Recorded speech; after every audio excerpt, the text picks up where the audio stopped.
Amazing audience. We are live with Lisa Mitchell. I just heard, and it was made clear that this is episode number 24, is it? Yeah, I didn't even know that. I've just been talking. I know I'm hungry. Yes, someone should bring you food. It's there, but it's there. We'll get to it. But I'm being filled by the conversation, the amazing conversation. Oh, nice. Yes, I am. Philosophical fullness. Yeah. For some reason, I don't feel it here. Tell me, Lisa, which of your talents is responsible for us connecting at this time in history? Oh, gosh. Well, I have a few things going on that mutual connections had introduced us through. So I'm co-founding a technology company called Selflessly. And we help businesses of any size commit to social impact and have positive contributions to the communities that they do business in through partnering with local nonprofits and charities. Is that state-based or is that national? Right now we're just launching, but it will be national. Okay.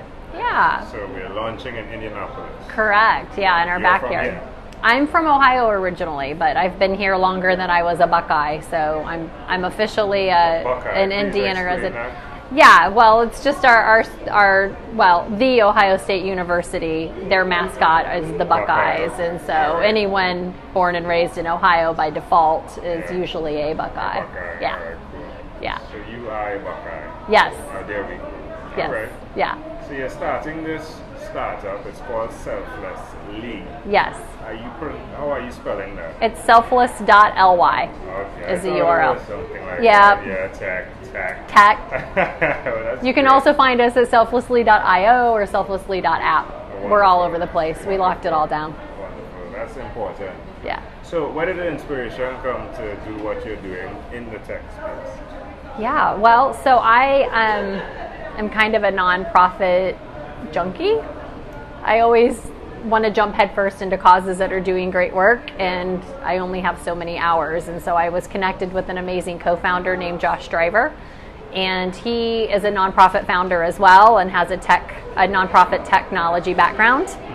And so he invited me to join the team, Right. and I had to say yes. It fits. It does. Well, that's great. Yes. Was it a conversation that put all of that together? It was a lunch. Okay. I walked in for lunch and walked out a co-founder. So Wow. yeah, Was the lunch good?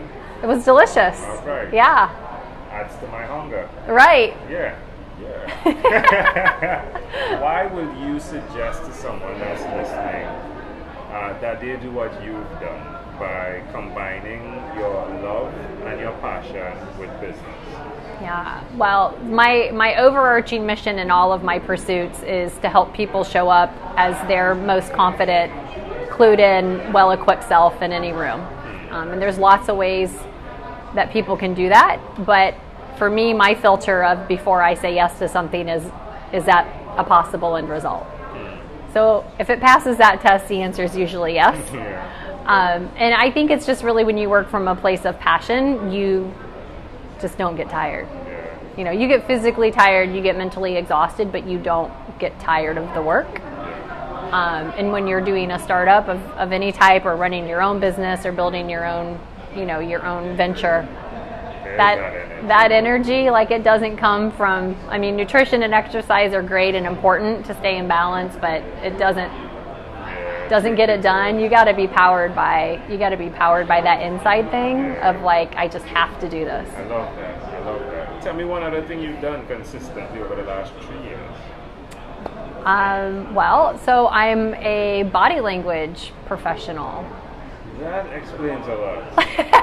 Because I'm looking at her eyes and she's reading me. And I'm wondering, I wonder if I'm doing something, So yes, No. Tell me more. I'm off duty, by the way, so I'm not technically coding you. If you asked me to, I would. You're probably doing it because it's a habitual thing, though. It's kind of a subconscious process for me now. Yeah, but so I did that, pursued that expertise because I worked a long time. I'm trying to put you off course, yeah. Keep trying. Because I worked from a place of lack of awareness for a while, where I just was not clued in at all to what was going on around me.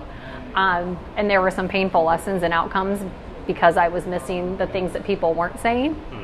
And so to not repeat that, I looked for the easiest, most efficient hacks I could find to fill those gaps. And it really, like, the science of body language is one of the most incredible and powerful tools that I've ever seen professionally or personally. And the thing I love about it is that it's a universal equalizer. So anybody, I teach the same fundamental science to third graders that I do to CEOs, and it levels the playing field. You don't have to have a lot of money. You don't have to be an Ivy League educated person. You don't even have to really be super motivated. But these are little easy things you can learn and equip yourself with that just help you show up more confident and more clued in and more effective in your relationships and conversations and negotiations or whatever else you're running across on your day to day. How would I find out more about that? Is that a selfless lead as well? No, that's in a different lane. I keep my passions in lanes, but that's at powerbodylanguage.com.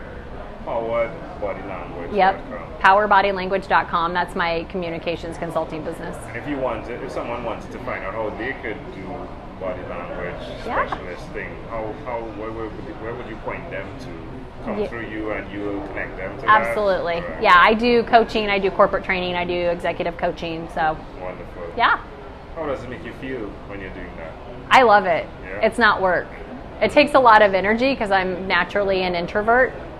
So when I'm in front of a big group of people, you are naturally an introvert. I am naturally an introvert. I would prefer to work alone and be on my island. Mm-hmm. So when I have to get in front of a group or I'm doing a speaking engagement, it takes a lot of energy, but I'm exhausted but super happy afterwards. Yeah, understood. Because you can see the instant, like, people know exactly how they can use it in their life. Like, before they walk out of the room, they're already like, yeah, I get it. I see why I need to know this.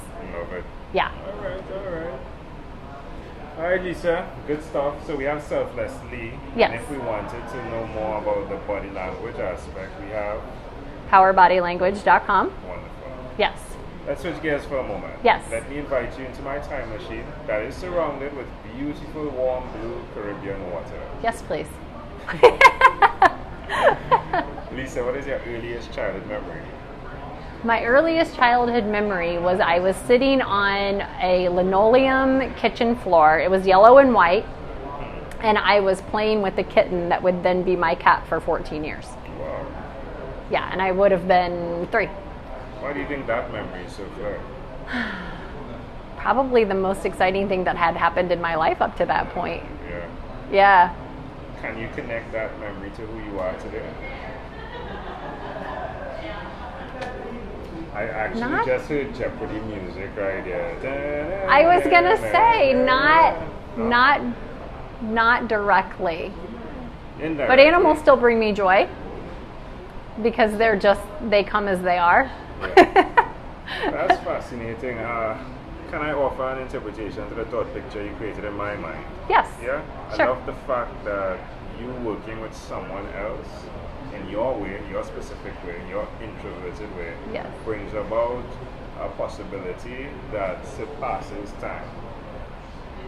So you're with the cat, right? Yeah. Both introverts, right? If I had to put a cat as Very independent, do their own thing. Yeah, in Yep. their corner, love their time. Yep.